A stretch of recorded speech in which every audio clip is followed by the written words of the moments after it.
And the fact that they're collaborating could mean that we can finally address this massive population growth here in Calgary. The need for affordable housing in Calgary is on the rise, and the Alberta and federal housing ministers have spoken about funding to tackle encampments and homelessness. Alberta could see $17 million, with the provincial government saying it will match the funding.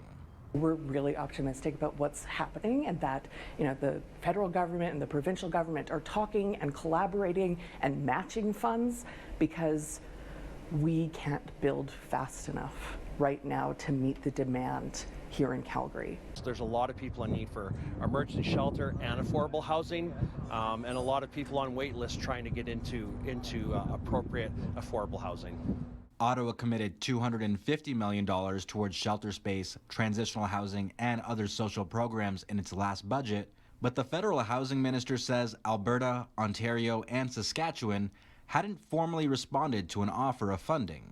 Our citizens right across Canada are facing a crunch when it comes to cost of living. It's very difficult for many people today to survive, and so we're seeing that here at the mustard seat.